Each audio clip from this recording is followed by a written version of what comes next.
नमस्कार दोस्तों, मैं अमन स्वागत करता हूं आपके अपने YouTube चैनल एजुकेशन हब पे।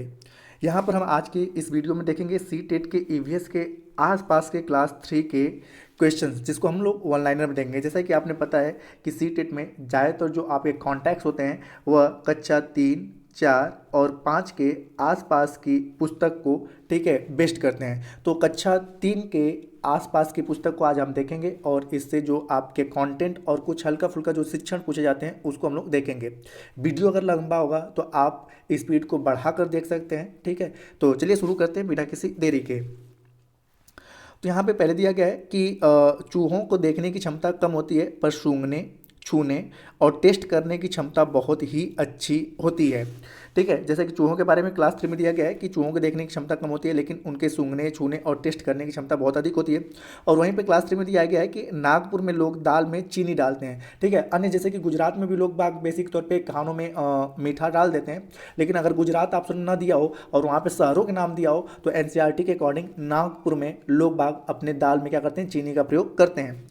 अगला है कि डांस। यहाँ कई बार पूछा गया है कि डांस जो नृत्य के जरिए क्या प्रदर्शित होता है। तो आपको इसी के बारे में दिया गया है कि डांस से में हाथ और चेहरे के जरिए भावनाएं दिखाई जाती हैं जिन्हें मुद्रा और भाव कहते हैं, ठीक है। तो डांस से हम क्या कहते हैं, चेहरे और भावनाओं को दिखाते हैं जिसे हम क्या कहते हैं, मुद्रा और भाव कहते हैं। और अगला कह रहा है कि कौन सी पक्षी, पूछा गया सबसे अधिक बार कि कौन सी पक्षी अपनी गर्दन सबसे अधिक घुमा लेती है। तो उल्लू एक ऐसी पक्षी है जो लगभग 360 डिग्री तक अपनी गर्दन को घुमा लेती है। और साथ ही साथ उल्लू एक ऐसी पक्षी है जिसकी आंखें मानव की आंखों के समान व्यवहार करता है। तो यहाँ पूछा गया कि उल्लू अपनी गर्दन पीछे तक घुमा सकता है। हम यहाँ पे पुनः बता देते हैं कि हम लोग क्लास वाइज कवर करेंगे, तो क्लास 3, 4, 5 का अलग अलग। तो यहाँ पे क्लास 3 में है। अगला कह रहा है कि पक्षियों के पंख उन्हें उड़ने में मदद करते हैं और गर्माहट भी देते हैं और पक्षियों के पुराने पंख झड़ते हैं और नए पंख आते रहते हैं। तो आपसे अगर पूछा जाए कि पक्षियों का जो पंख होता है वो किस में सहायता करता है, तो उन्हें उड़ने में मदद देता है, साथ ही साथ ठंडियों में उन्हें गर्माहट देने में भी वह सहायता देते हैं। अगला है कि ब्रेल लिपि। ब्रेल लिपि के बारे में इसी में दिया गया है। तो ब्रेल लिपि एक मोटे कागज पर लिखी जाती है जिसमें एक नुकीली चीज से बिंदुओं को उभारा जाता है। अगला कह रहा है कि ब्रेल लिपि में उभरे हुए बड़े बिंदु पर उंगलियों के सहारे से पढ़ा जाता है। और ब्रेल लिखावट उन लोगों के लिए होता है जो आँख से देख नहीं सकते हैं, वह उन्हीं बिंदुओं को छूकर समझते हैं कि क्या लिखा गया है। यहाँ पे कि ब्रेल लिपि लुई ब्रेल जो फ्रांस में थे उनके नाम पर इस लिपि का नाम रखा गया है। आगे देखते हैं। तो आगे है कि लुई ब्रेल की 3 साल की उम्र में किसी दुर्घटना में इनकी आंखों की रोशनी चली गई। लुई ब्रेल की पढ़ाई में रुचि तो थी, वह पढ़ने लिखने के लिए विभिन्न नए तरीके सोचने में लगे और उन्होंने जो तरीका निकाला बाद में उसे ब्रेल स्क्रिप्ट या ब्रेल लिपि के नाम से जाना गया। ब्रेल लिपि जो होता है वह 6 बिंदुओं पर आधारित होता है, लेकिन अब वर्तमान 6 बिंदुओं में आधारित होता है। पहले बेसिक तौर पे ब्रेल लिपि जो था वह एक नुकीले धारदार शार्प पिन से बनाया जाता था, लेकिन अब ब्रेल लिपि के जो पुस्तकें हैं वह कंप्यूटर के द्वारा बनाई जा रही है। अगला है कि अगर आप बच्चों को ब्रेल स्क्रिप्ट के बारे में बताएं और समझाएंगे तो वह उन्हें अच्छे से समझ पाएंगे। अब यहाँ पूछा गया है कि शुरुआती दौर में जो बर्तन किसके बनाए जाते थे। तो इसी में 3 में दिया गया। तो शुरुआती दौर में जो बर्तन है वह पत्थर या चीनी चिकनी मिट्टी के बनाए जाते थे। और श्रीनगर के बारे में पूछा गया है। तो श्रीनगर किसके लिए प्रसिद्ध है। तो श्रीनगर जो होता है कहवा कॉफ़ी के लिए ना, कहवा चाय के लिए प्रसिद्ध है। और अगला कह रहा है डल लेक के बारे में कहा गया है। तो डल लेक किस कहाँ पर स्थित है। तो श्रीनगर में स्थित है। और यहीं पर जिक्र किया गया शिकारा। तो शिकारा के बारे में है कि शिकारा जो है एक नाव है जो टूरिस्ट डल लेक में एंजॉय करते हैं, ठीक है। तो टूरिस्ट क्या करते हैं, शिकारा एक प्रकार का नाव है जो टूरिस्ट डल लेक में एंजॉय करते हैं।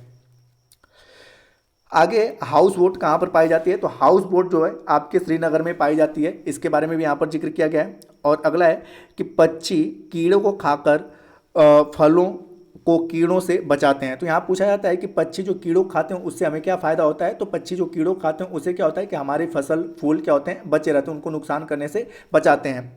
अगला है कि बज्जू नामक गांव राजस्थान में है और मैप पर समझने के लिए सिंबल्स को समझना जरूरी है। तो यहाँ पर बज्जू नामक गांव से पूछा जा सकता है कि बज्जू नामक गांव किस राज्य में स्थित है। तो राजस्थान में। और मैप को समझने के लिए सबसे इंपॉर्टेंट क्या होता है, सिंबल्स को समझना। जैसे कि आपने देखा होगा कि मैप में सबसे पहले आपका डायरेक्शन का सिंबल होता है, ईस्ट वेस्ट नॉर्थ साउथ करके लिखा होता है। देन उसके बाद अगर मंदिर है तो मंदिर में ऐसे तिरंगा, और अगर नदियाँ हैं तो ब्लू वाटर करके ऐसे दिखाया जाता है। तो है कि मैप को समझने के लिए सबसे पहले जरूर होता है कि सिंबल्स को समझें। आगे रीयूज वाटर के बारे में डिस्कशन करने से बच्चों में जल संरक्षण के प्रति जागरूकता आएगी। तो यहाँ पर अगर वाटर जो वेस्ट हो रहा है उसको हम कैसे फिर से रीयूज कर सकते हैं इसके बारे में, ठीक है, आपस में अगर डिस्कस करते हैं तो बच्चे जल संरक्षण के प्रति जागरूक होते हैं। और अगला है कि लिंग हुफेन एक सांप का व्यंजन है, ठीक है, और जिसे हांगकांग में बड़े चाव के साथ खाया जाता है। तो यहाँ पूछा गया है कि लिंग हुफेन किसका व्यंजन है, तो सांप का बना हुआ व्यंजन है और यह मूलतः कहाँ पाया जाता है, तो हांगकांग में। अगला है कश्मीर में सरसों के तेल में मछलियां पका कर खाते हैं, जबकि गोवा में नारियल के तेल में मछलियां पका कर खाया जाता है। अगला है टैपियोका, जिसको स्थानीय भाषा में कप्पा के नाम से भी जाना जाता है। टैपियोका को स्थानीय भाषा में कप्पा के नाम से भी जाना जाता है। एक प्रकार का फल है जो केरल में उबाल कर खाया जाता है, ठीक है। तो टैपियोका के बारे में पूछा गया कि टैपियोका का अन्य नाम क्या है या स्थानीय नाम क्या है, कप्पा, जो कि केरल में पाया जाता है और इसे उबाल कर खाया जाता है। अगला है बल्चर या गिद्ध मरे हुए जानवरों को खाते हैं। और अगला है हमिंग बर्ड, जिसे हम लोग सबसे छोटी पक्षी के नाम से भी जानते हैं। तो हमिंग बर्ड की चोंच जो होती है सुई की नोक जैसी होती है। आगे कबूतर की चोंच गुलाबी और पंख ग्रे रंग का होता है। ये 3 में ही दिया गया है कबूतर के बारे में। कबूतर का जो रंग होता है वह क्या होता है, गुलाबी और पंख ग्रे रंग का होता है, ठीक है।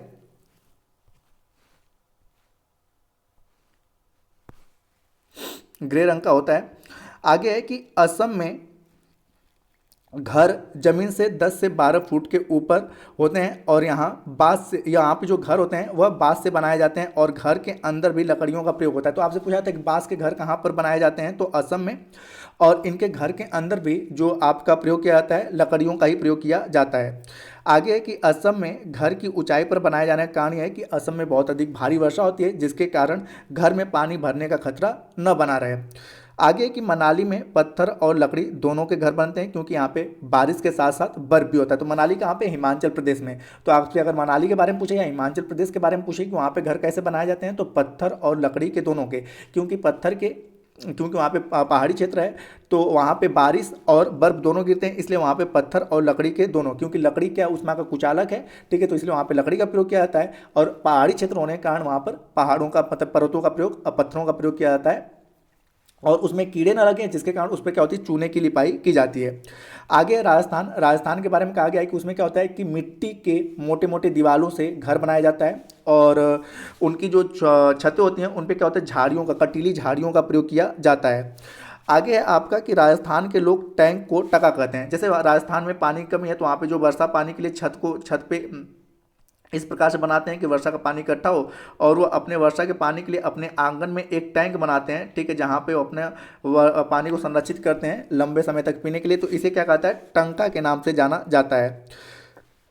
आगे कि राजस्थान के लोग छत को ढालदार बनाते हैं जिससे कि बारिश के पानी इकट्ठा हो सके, जैसा कि मैंने आपको यहाँ पर बताया। आगे बच्चे क्लासिफिकेशन की स्किल सीख सकते हैं अगर उन्हें कुछ कैटेगराइज यानी कि वर्गीकरण करने को कहा जाए, जैसे जानवर और वस्तु के बीच में अंतर क्या है, या सजीव या निर्जीव किसे कहते हैं। तो उन्हें हम क्या कहते हैं कि प्रत्यक्ष हस्तपरक अनुभव देंगे, ठीक है, कि आप बताओ कि कैसे पहचानें कौन सजीव और कौन निर्जीव। तो इससे वो क्या कर सकते हैं, क्लासिफिकेशन की स्किल को सीख सकते हैं। आगे कि बच्चों को अपने आसपास की सूचनाएं एकत्र करने के लिए मोटिवेट या प्रोत्साहित किया जा सकता है, क्योंकि वे आसपास के वातावरण से ज़्यादातर चीज़ों को सीखते हैं, ठीक है। आगे कि बच्चों को प्रकृति को ऑब्जर्व करने का अवसर दें, न कि केवल कक्षा में ही प्रकृति के बारे में बताएं। प्रकृति के बारे में सक्रिय प्रतिभागी होने से उनमें प्रकृति के प्रति प्यार और जागरूकता बढ़ेगी। तो यहाँ पे कि बच्चों को प्रकृति के ऑब्जर्व के बारे में बताने के लिए मतलब कि यहाँ पे क्या है कि उन्हें केवल क्लास में ही चीज़ों को ना सिखाएं, ठीक है, उन्हें हम क्लास के जैसे क्या होता है कि शिक्षा के औपचारिक और अनौपचारिक दोनों प्रकार की शिक्षा दें कि वह क्लास में भी सीखें और क्लास से बाहर के इन्वायरमेंट में भी सीखें। तो इसके बारे में यहाँ पे कहा गया है। अगला है शिक्षक कक्षा में बच्चों को बाहरी दुनिया से जोड़कर चीज़ों को पढ़ा सकते हैं, जिससे बच्चे को ज़्यादा समझ में आता है और वह चीज़ों को दुनिया से जोड़कर देख पाते हैं। जैसे मैंने कहा कि शिक्षा केवल औपचारिक नहीं होता है केवल स्कूल में दिया जाए, ठीक है, शिक्षा औपचारिक और अनौपचारिक दोनों होता है। आगे आपका कि बच्चों के समूह में कार्य करने के लिए प्रेरित करें, जिससे कि उनकी डाइवर्सिटी या विविधता के गुण बनने में मदद तो मिले। तो यहाँ पे क्या बच्चों जब समूह में कार्य करते हैं, ठीक है, तो जो विविधता का गुण होता है उसमें उन्हें मतलब कि इनसिक्योरिटी फील नहीं होती, उन्हें हेजिटेशन नहीं होता, वह मिलकर कार्यों करते हैं और जिसके तहत उनके अंदर लोकतंत्र या प्रजातंत्र की भूमिका जागृत होती है। अगला है आपका कि बच्चों को अच्छी और प्रेरित कहानी पढ़ने के लिए प्रेरित करें। ठीक है, जैसे आपने प्राथमिक स्तर पर देखा होगा कि अच्छी कहानी और कविताएं दी जाती हैं, और जब वो कहानी या कविताओं को पढ़ते हैं तो उसके जो अच्छे कैरेक्टर होते हैं उसी को अपने आप में ढाल लेते हैं, तो जिससे उन्हें मोटिवेशन मिलता है। अगला है कि बच्चे की क्रिएटिविटी को प्रोत्साहित करें। अगर वह किसी प्रकार के नए कार्य को कर रहा है तो उन्हें हमें प्रोत्साहन देना चाहिए, भले ही वह कार्य गलत करे, मतलब कि वह कार्य पूर्ण रूप से सही नहीं हो, लेकिन वह नया नया कार्य करना सीख रहा है तो उसकी क्रिएटिविटी को हमें सराहना करनी चाहिए। आगे आपका कि बच्चों को चित्रकला में कुछ भी बनाने को दें। जैसे चित्रकला में क्या है कि बच्चे को कह दें कि वह क्या करे, एक नॉर्मल मैप ड्राई कर दे, अपने घर से स्कूल जाने का एक रास्ता ड्रॉ करे कि कैसे, तो अपने घर से निकला, पहले लेफ्ट गया फिर राइट गया, ऐसे करके। ठीक है, तो ये भी किस में आ जाता है कि चित्रकला में ये आ जाता है कि शुरुआती दौर से, मतलब कि शुरुआती स्तर पर बच्चे कुछ हल्का फुल्का सीखने की कोशिश करें और उसके बाद धीरे धीरे चीज़ों को सीखेंगे तो अच्छा मैप ड्रॉ कर सकते हैं।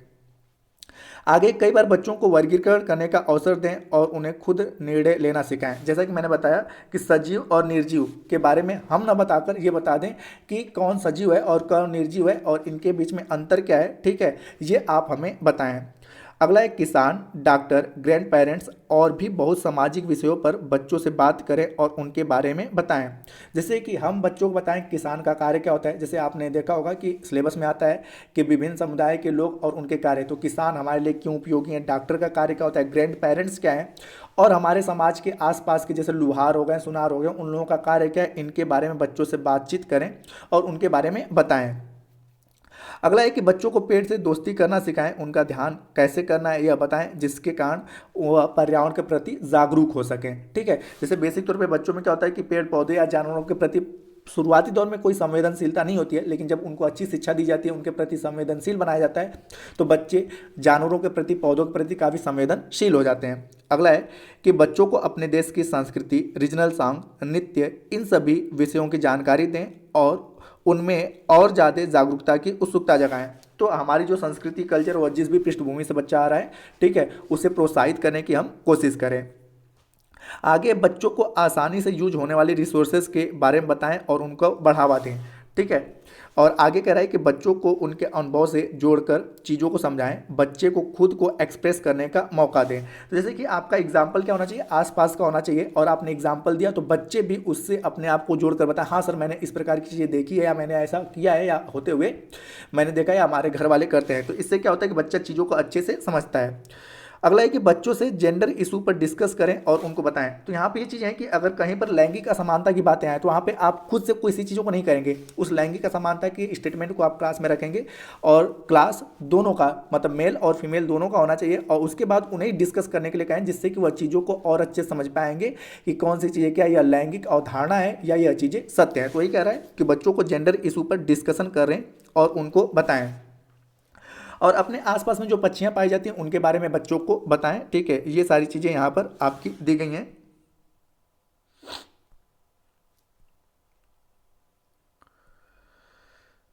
ठीक है, तो पक्षियों के बारे में बताएं, ये सारी चीज़ें आपकी यहाँ पर दी गई हैं। आगे आपका कि बच्चों को मैप पर जगह कैसे ढूंढना है यह सब सिखाएं, मैप कैसे देखना है इनकी जानकारी दें। तो जैसे सबसे पहले हम लोग क्या करेंगे, उनके सामने मैप रख लेंगे और उनको मैप के बारे में बताएंगे और किस प्रकार से जगह ढूंढी जाती है, ये सारी जानकारियां हम उनको बताएंगे। और मैप के 3 प्रमुख घटक होते हैं, ये उनको सबसे पहले बताएं, जैसे कि दिशा, दूरी और स्थान। अगर आपसे पूछे कि मैप के 3 प्रमुख घटक कौन कौन से, तो दिशा, दूरी और स्थान, ये आपके मैप के 3 प्रमुख घटक हैं।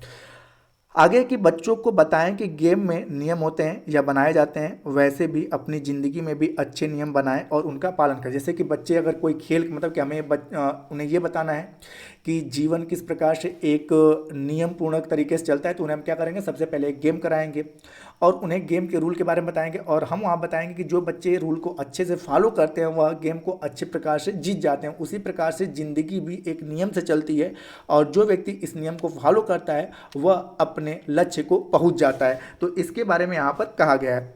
अगला है कि बच्चों को फूलों के बारे में और उनको कैसे पहचानें और उनकी विशेषता के बारे में बताएं।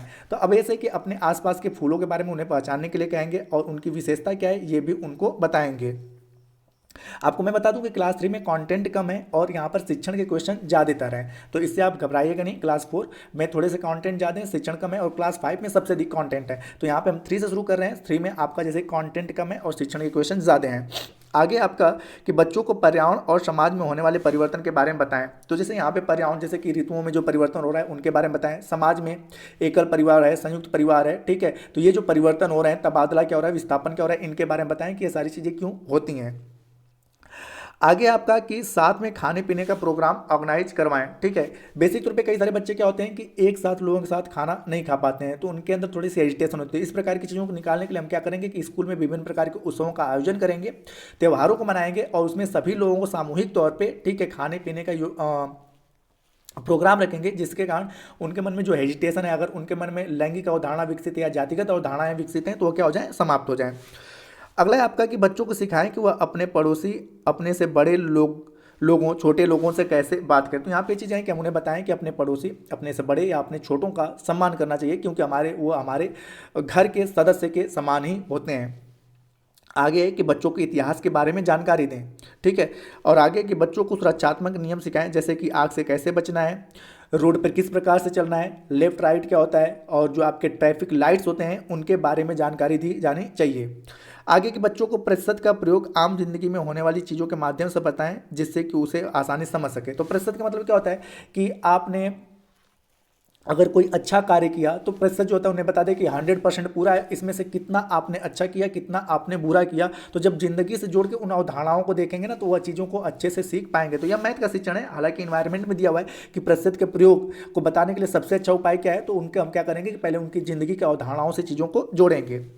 अगला है कि बच्चों को टेम्परेचर या तापमान के बारे में जानकारी दें। जैसे यहाँ पे टेम्परेचर, तापमान मतलब कि ठंडा टेम्परेचर क्या होता है, गर्म टेम्परेचर क्या होता है, ठंडी के समय में कैसा टेम्परेचर होता है, गर्मी के समय में कैसा टेम्परेचर होता है, इसके बारे में उन्हें जानकारी हमें देनी चाहिए।